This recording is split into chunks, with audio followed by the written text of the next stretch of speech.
Chapter 11 के इस part में, जो कि लास्ट पार्ट है, इसमें जो टॉपिक हम पढ़ने वाले हैं वो है स्कैटरिंग ऑफ लाइट, यानी प्रकाश का प्रकीर्णन।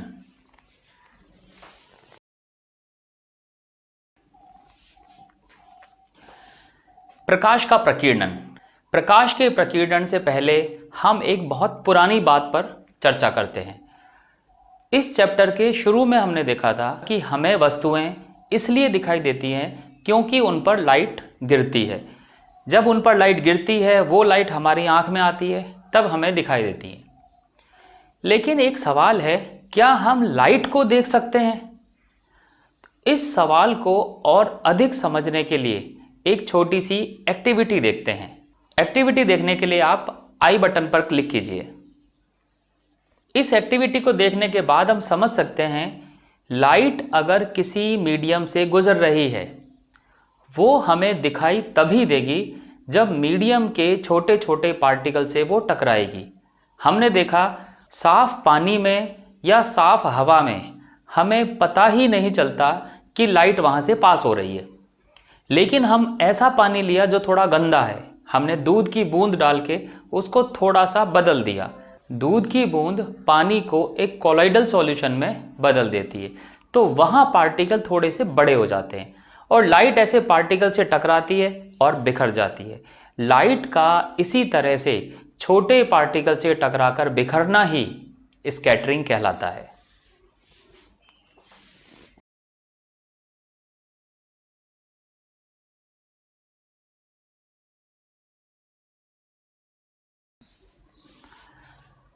तो ये हुई स्कैटरिंग की एक बहुत ही सिंपल डेफिनेशन। प्रकाश का छोटे कणों से टकराकर सभी दिशा में बिखर जाना ही प्रकीर्णन कहलाता है। स्कैटरिंग के बारे में थोड़ी सी और जानकारी से पहले हम अपने अगले टॉपिक पर आते हैं, और हमारा अगला टॉपिक है टिंडल इफेक्ट।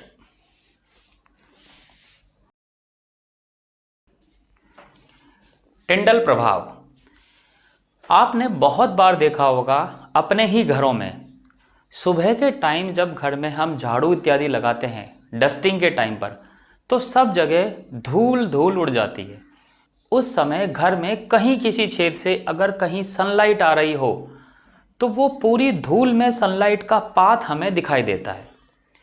आपने ये इस पिछली एक्टिविटी में भी देखा होगा, उस मिल्की वाटर में, दूध युक्त पानी में, जिस पानी में दूध की बूंद हमने मिला रखी थी, उस पानी में भी वो लेज़र एक बीम की तरह दिखाई दे रही थी, उसका पाथ हमें दिखाई दे रहा था। तो यही इफेक्ट कहलाता है टिंडल इफेक्ट। और ये आपने सिर्फ यहीं पर नहीं, आपने ऐसे जंगल जिसमें लंबे लंबे ऊंचे ऊंचे पेड़ हों, उनके बीच में से आने वाली लाइट का पूरा पाथ हमें लाइनों की तरह दिखाई देता है। तो इस तरह से जब भी कोलाइडी पार्टिकल, आमतौर पर हम सॉल्यूशंस की बात करते हैं, true solution and colloidal solution. True solution यानी जो वास्तविक विलयन होता है, उसमें पार्टिकल बहुत ही छोटे होते हैं, जैसे कि पानी, तो उसमें इस तरह का पार्टिकल के साथ इंटरेक्शन विजिबल नहीं रहता। लेकिन जैसे ही कोलाइडल सॉल्यूशन पर हम आते हैं, तो पार्टिकल कंपैरेटिवली थोड़े बड़े हो जाते हैं, लाइट का बिखरना प्रोमिनेंट हो जाता है और वहाँ हमें ये लाइट दिखाई देती है। तो इस तरह के सॉल्यूशन में लाइट का पाथ हमें दिखाई देता है, और इस तरह से लाइट का पाथ दिखाई देना ही टिंडल इफेक्ट कहलाता है।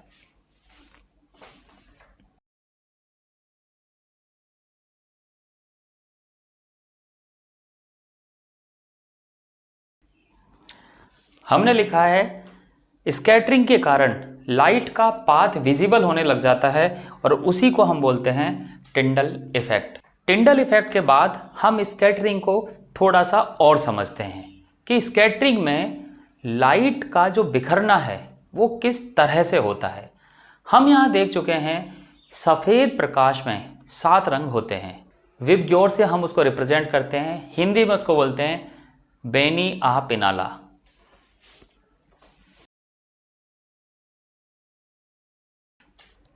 कुछ इस तरह से हम उसको रिप्रेजेंट करते हैं, बैंगनी, नीला, आसमानी, हरा, पीला, नारंगी, लाल। इंग्लिश में इनके नाम हुए violet, indigo, blue, green, yellow, orange and red. अब देखने वाली बात यह है, ये जो लाइट है, अलग अलग कलर की लाइट, इनकी भी कोई ना कोई प्रॉपर्टी होती है। हम जानते हैं रिफ्रैक्शन के बाद इनकी बेंडिंग भी अलग अलग होती है, क्योंकि इनके कलर अलग अलग हैं। इसका कारण यह है, जब ये लाइट मीडियम में चलती है तो इनकी स्पीड भी अलग अलग होती है। हम यहाँ नोट करते हैं स्कैटरिंग में, किसी मीडियम में पार्टिकल का साइज, यानी कि छोटे छोटे जो कण हैं, अगर उनका साइज बहुत छोटा हो तो सबसे ज़्यादा वायलेट कलर स्कैटर होता है, मीन्स सबसे ज़्यादा बिखरता है।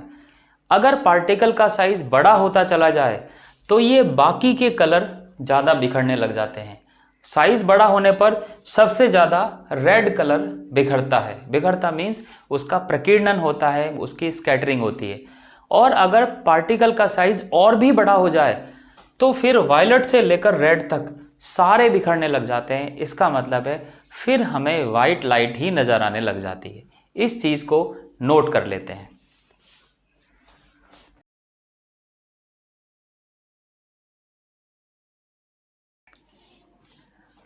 हमने जो सिंबॉलिक रिप्रेजेंटेशन किया है उसमें यह बताया है बैंगनी कलर वो छोटे छोटे पार्टिकल से ज़्यादा स्कैटर होता है और रेड कलर वो इनसे बड़े साइज के पार्टिकल से ज़्यादा स्कैटर होता है। अगर कहीं पर छोटे से बड़े तक पार्टिकल हों तो सभी कलर की स्कैटरिंग होगी, लेकिन ध्यान रखिए अगर सारे छोटे पार्टिकल हैं तो सबसे ज़्यादा स्कैटरिंग बैंगनी की होगी और सबसे कम रेड कलर की होगी। अगर सारे बड़े साइज के पार्टिकल हैं तो सबसे ज़्यादा स्कैटरिंग रेड कलर की होगी और सबसे कम स्कैटरिंग वायलेट कलर की होगी। तो स्कैटरिंग भी यूं ही नहीं हो जाती है कि लाइट आई और बिखर गई। अगर लाइट वाइट है तो उसकी स्कैटरिंग उसके कलर के अकॉर्डिंग ही होगी। इसी पर आधारित हम अपने अगले टॉपिक पर चलते हैं, जिसका नाम है ब्लू कलर ऑफ स्काई, यानी कि आकाश का नीला रंग।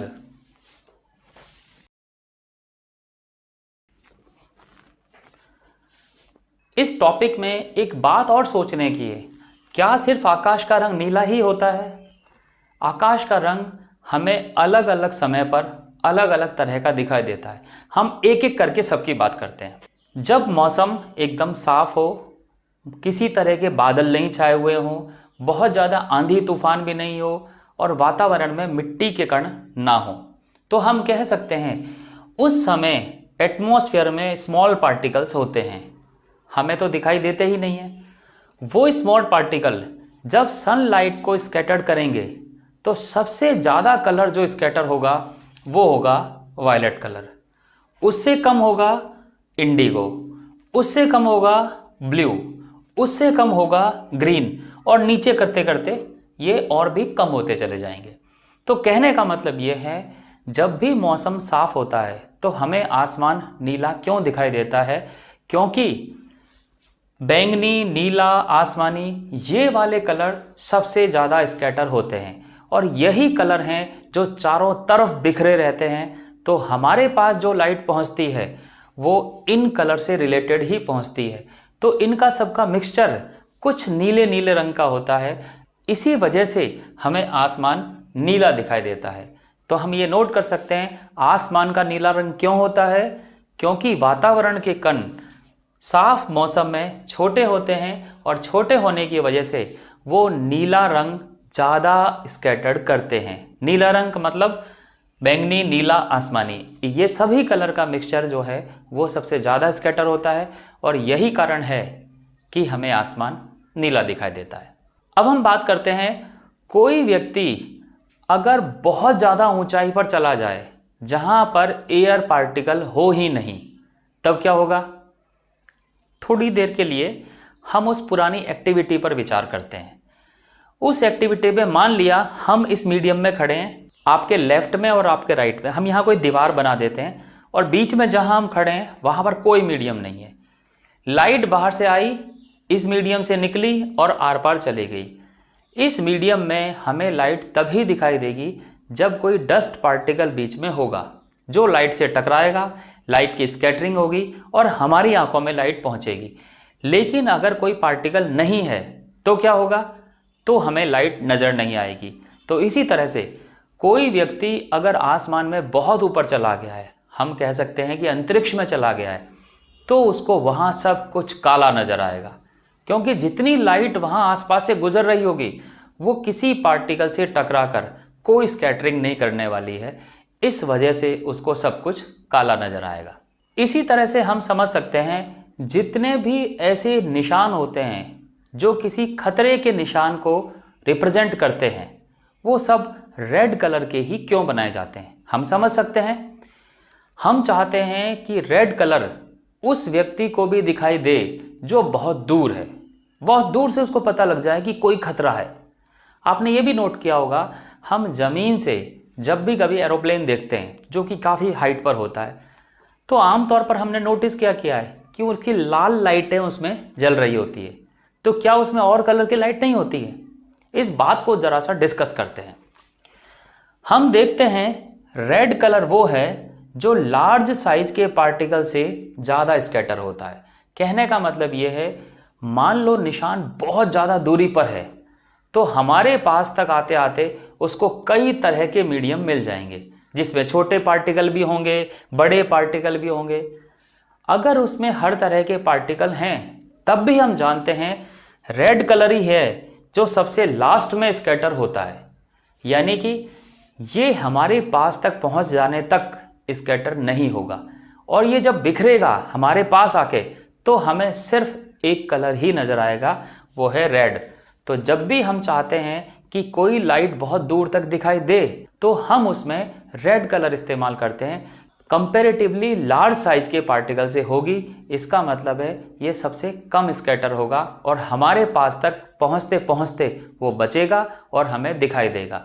एरोप्लेन के जो बाकी के बल्ब हैं, रेड कलर के अलावा जो बल्ब हैं, उनकी लाइट स्कैटर होकर बीच में इधर उधर हो जाती है, हमारे पास तक नहीं पहुंच पाती है। सिर्फ रेड लाइट ही हमारी आंख तक पहुंचती है, तो हमें ऐसा लगता है कि उसमें और किसी लाइट का बल्ब नहीं है, जबकि ऐसा नहीं है। और लाइट के बल्ब होते हैं, पर वो हम तभी देख सकते हैं जब हम उसके पास पहुंचे। अब हम आते हैं नेक्स्ट टॉपिक पर, colour of sun during sunrise and sunset. सूर्योदय और सूर्यास्त के समय सूर्य का रंग। और हम जानते हैं सुबह के टाइम और शाम के टाइम हमें आसमान का रंग और सूरज का रंग कुछ कुछ रेड कलर का नज़र आता है। एक्चुअली पूरी तरह से रेड नहीं होता, वो है रेड, ऑरेंज, येलो। इन तीन कलर के मिक्सचर की वजह से उसका रंग कुछ सिंदूर जैसे रंग का नज़र आता है। तो ऐसा क्यों होता है, इसके बारे में हम यहीं से समझ सकते हैं।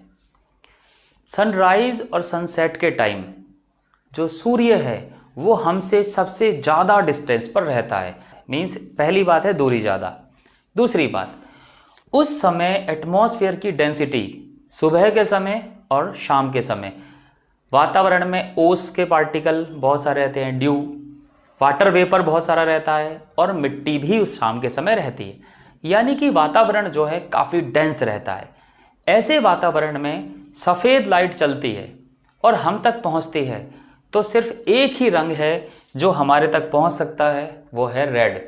क्योंकि इतनी डेंस लेयर से निकलना आसान काम नहीं है, उसमें ये बाकी के कलर इनकी स्कैटरिंग होके वो कहीं बिखर जाएंगे, हमारे पास तक नहीं पहुंच सकते हैं। लेकिन रेड कलर है, ये सबसे कम स्कैटर होता है शुरू में, और जब ये हमारे पास पहुंचता है तो रेड कलर ही है जो हमारे पास आके स्कैटर होता है।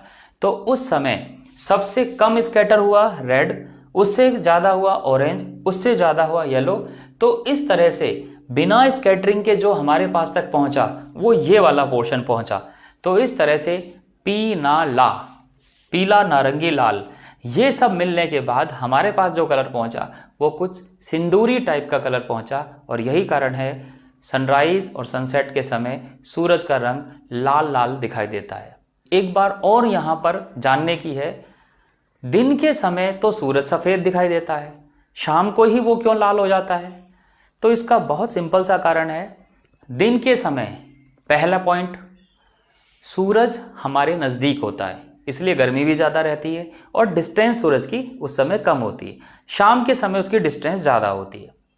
दूसरा पॉइंट, रिफ्रैक्शन में जब लाइट बिल्कुल नॉर्मल इंसिडेंट हो जाए इस तरह से, तो उसमें बेंडिंग नहीं होती है। तो जब भी दोपहर का टाइम होता है तो लाइट की बेंडिंग उस समय कम रहती है, लाइट सीधे सीधे ज़मीन पर आती है।